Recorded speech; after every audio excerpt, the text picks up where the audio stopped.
So my hatred of Gaia streaming services has gone from about here to the stratosphere in the time since the last video. It's bad enough that they are a crazy person streaming service peddling all sorts of inane ideas like ice pyramids in Antarctica and alien hybrids. And it's bad enough that they decided to copyright claim my last video, even though it was a review and thus is covered under fair use. But on top of all that, Gaia Streaming Services has the absolute audacity to cram my YouTube feed full of Gaia videos, Gaia static ads, and Gaia commercials. They are, of course, just as stupid as the long-form Gaia content, but they also manage to look quite cheap, like this great value Prometheus-looking guy here. Evidently, handsome Squidward is the ideal male body. You may not like it, fellas, but this is what peak performance looks like. So anyways, all of this ad pushing has got me feeling particularly vindictive today, so let's go ahead and start with our next episode of Dunking on Gaia Streaming Services, and by association, After School.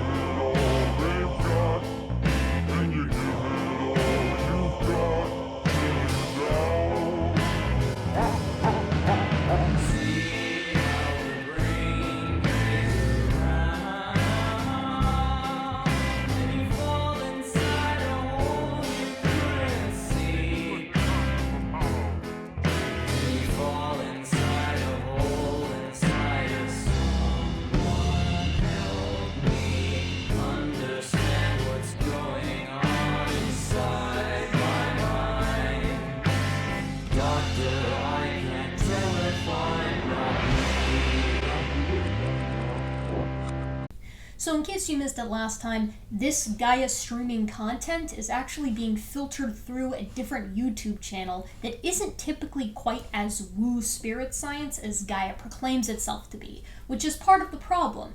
Gaia streaming is using After School as a sort of puppet or funnel in order to get into the feeds of people who tend not to consume their type of content.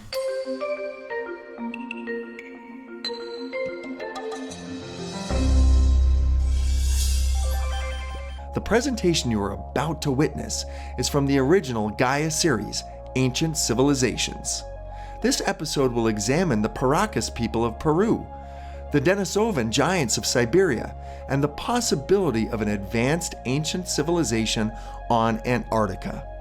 So last time we did ancient civilization in Antarctica, which was not empirically supported, and today we're doing are the Paracas skulls alien skulls or alien-human hybrid skulls, which is also an idea that is not empirically supported. Academics believe that all Native American people, no matter where you find them, that all of their ancestors came across the Bering Land Bridge, and that they all only had 4 genotypes, A, B, C, and D. Anybody who's a pure-blooded Indian or Native person in the Americas, their whole haplogroup or genetics are A, B, C, or D. But we've tested 3 of these so far, and they are not A, B, C, or D. They show ancestry either from Europe or the Middle East, or the Middle East people who moved to Europe. So let's pull that chart back up again and see where haplogroups A, B, C, and D come from. Huh. Well, I'll be damned. It looks like A, B, C, and D come mostly from the Middle East, with some admixture from populations from Europe. How strange.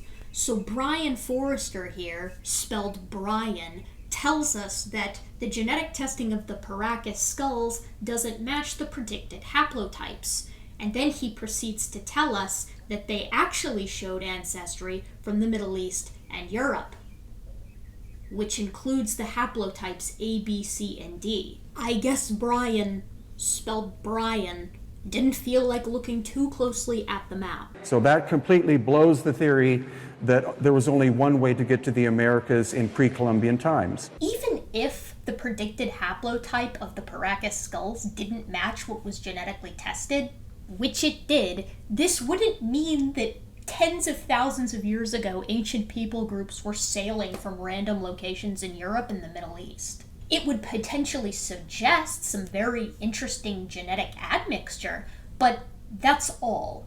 It means that people were sailing the oceans thousands of years ago, and they knew where they were going, and they had the capability of navigation to be able to circumnavigate the planet. On the basis of what exactly, Brian? Because remember, nothing about the genetics of South American people groups suggests anything other than a Bering Strait land bridge crossing. In 2011, geochemist Stacy Lowry found evidence that America and Antarctica were once joined before 1 billion years of continental drift sent them in different directions. Okay. Since then, more geologists have come forward with tests showing that the composition of magnetic isotopes in rocks taken from Antarctica's coastland were indistinguishable from samples of rocks in a rift that runs through the Great Lakes of Michigan.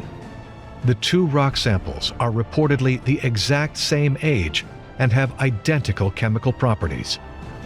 So geologists studying plate tectonics have found that Antarctica and the Americas were once touching, as the ideas of continental drift tend to espouse. I wonder how these guys are going to take a regular scientific and geologic phenomena and spin it into something stupid. If Antarctica was once connected to the Americas, then is it also possible that the same pre-Adamite species once populated both more than 55,000 years ago? So these guys are using the work of geologists that is relevant to the positions of the continental plates, the tectonic plates of the Earth, 1 billion years ago. And they're using that work to justify how humans could have gotten to Antarctica 50,000 years ago. I'm not 100% sure that these guys know how time works.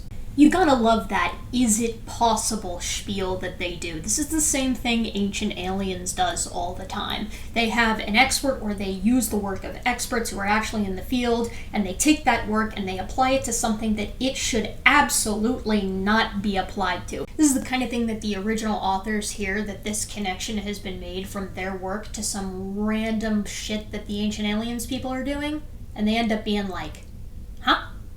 Ancient ruins. These towering structures that were recently discovered as being approximately as old as most other structures of its type are even aligned with the stars. Archaeologists are buzzing about this new and mysterious find. I mean, yeah, the ruins are really classic for the known people groups of the area. In fact, they even have cuneiform texts that tell us exactly how they built the structure. But is it possible that these ruins weren't made by the locals alone, and instead were crafted with extraterrestrial guidance? Ancient astronaut theorists think so. I mean, yes, given there were no white people around to build these structures, we can only assume that extraterrestrials or even extra-dimensional beings helped these primitives along. Now wait just a second. I was told this was an interview for a documentary of ancient cultures and their novel technologies. This better not be an Ancient Aliens interview. Do you guys have any idea how creative and innovative humans were? This stuff is really well documented, and I'm pretty sure that we know it wasn't extraterrestrial. While we may never know for sure who it was that helped these ancients, specifically the brown ones in places like South America and Africa, we know one thing is for certain. The answer just might lay among the stars. No, it doesn't. Has anyone here even read a history book? Now, obviously that's an exaggeration, but not by much. Brian Forrester brings us back to the DNA of ancient humans and what it might reveal. The ancestry of these people could be incredibly complicated. Initial DNA results indicated that at least part of their bloodline is not Native American whatsoever. So we're looking at the possibility that part of their ancestry is from the Middle East, which means they did not cross the Bering Land Bridge like all other Native Americans' ancestors supposedly did. Per the chart he used earlier, None of that follows. But before we move further, let's learn a little bit more about Brian, spelled Brian, Forrester. So Brian Forrester is a man who has no scientific credentials or academic credentials of any kind. This man has not graduated from any universities that I could find. He publishes no papers. But he does run hiddenincatours.com. Look, there's a Paracas skull right there. And through hiddenincatours.com, you can book a tour with Brian himself to explore mankind's hidden history, explore ancient sites. You can do all sorts of things like examine the elongated skulls. I like that it's like the Jurassic Park font. Follow the Inca Trail. That one does sound kind of fun, I will admit. He runs all sorts of tours. He does private tours. You could schedule that as private tours with Brian, which I would love to do. That would be very enjoyable. I would love to document something like that. And he's got all this really fun, basically snake oil salesman merch out here, right? From his books to his tours, I'm pretty sure you can buy. Oh my god. These are all his books. Brian Forrester, author of Aftershock, the ancient cataclysm that erased human histories. And he's got a lot of stuff on the elongated skulls. He's a really big fan of those. So, with that in mind, with Brian Forrester's expertise in mind, I think it's a good time to move forward. And that would be a major historical discovery. I've been studying these people for about 8 to 10 years. Studying. The oldest elongated skulls in the world have been discovered in Iraq, in one specific cave. I wonder if they call those ones the Paracas skulls. What exactly they are will require rigorous scientific examination. We were able to do DNA testing of a baby that died at 18 months and had strawberry blonde hair, which is not Native American. And the analysis that was done indicated that it had segments of DNA that do not match anything known to be human. You're probably thinking, wow, that is huge news. I wonder which journal it was published in. It was published on Facebook. And the geneticist who did this testing has not come forward. We don't know the identity of he or she. We also know that all ancestors of Native Americans, all of their ancestors are believed to have crossed the Bering Land Bridge from South or from Eastern Asia. So nobody from the Middle East or from Europe would walk across all of Asia in order to cross into North America.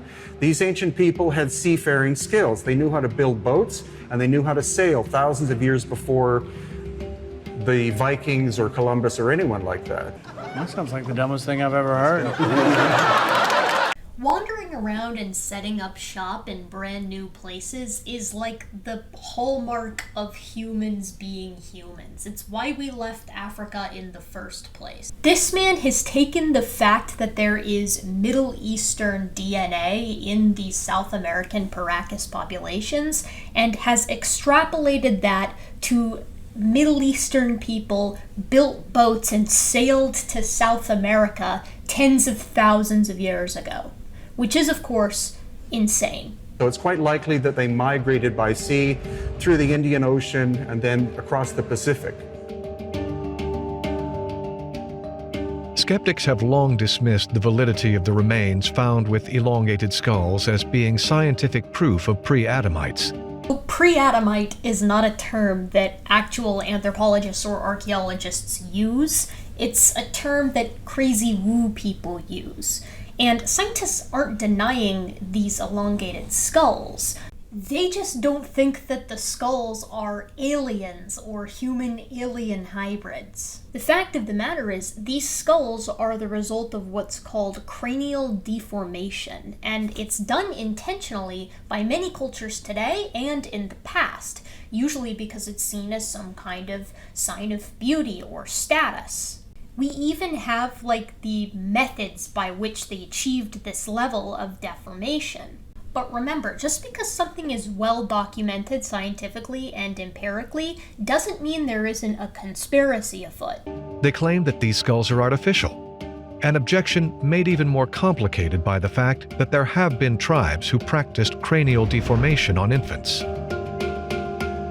When it comes to the discovery of elongated heads, a lot of the mainstream scientists might shrug it off and say, well, this is an indication of binding. They believe that humans bound their skulls to make themselves look like they had these massive heads, which doesn't quite make sense unless you actually did have some kind of gods who had those heads and you were trying to imitate those heads.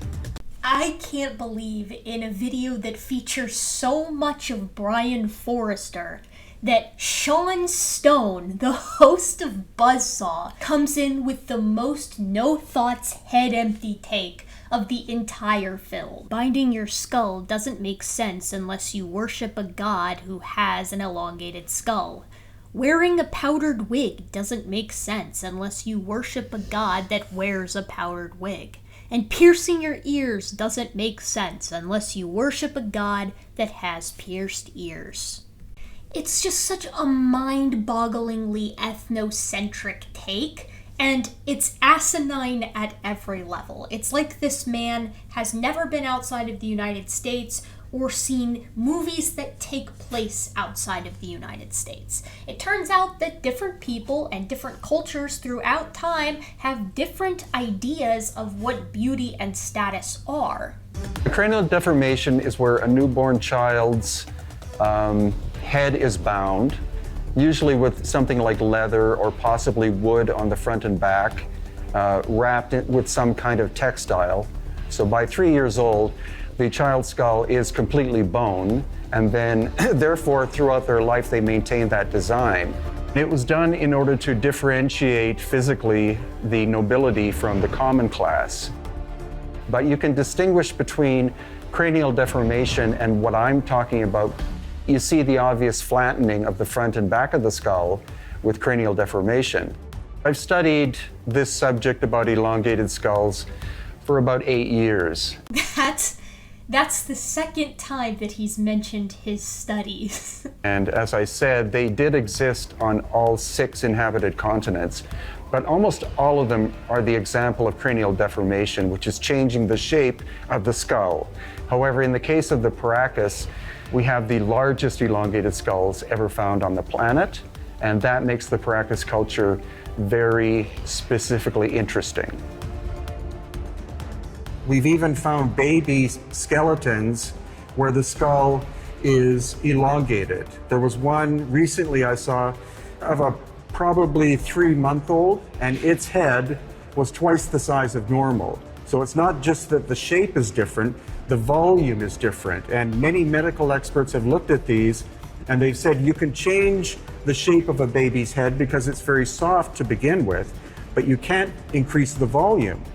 Via Consari et al. 2013, our results show specific bone thickness patterns in some types of intentional cranial deformation, with localized thinning in regions subjected to increased pressure and thickening in other regions. Our findings confirm that volumes of the cranial cavities are not affected by intentional cranial deformations, but that the shapes of the orbits and of the maxillary sinuses are modified in circumferential deformations. So Brian Forster's entire point, the one thing that he's trying to use to make sure that these elongated skulls are indeed something totally abnormal and unachievable by traditional head binding, that their volume is increased, isn't actually true at all. The Paracas skulls are indeed unique and that they are especially elongated, but their brains are no bigger than any other human around at the time. So genetically, they're human, morphologically, they're human, and culturally, they're human. Which means that much like the lost civilizations of Antarctica, the Paracas skulls being alien skulls has no empirical support whatsoever. But at least Brian Forster, spelled Brian, can continue to give his Inca mystery tours and siphon money off of the gullible public. That's the end of the video. So next time we're going to be checking out how Gaia streaming and by association after school manages to make the argument that the hominin species Denisovans is actually a population of giants.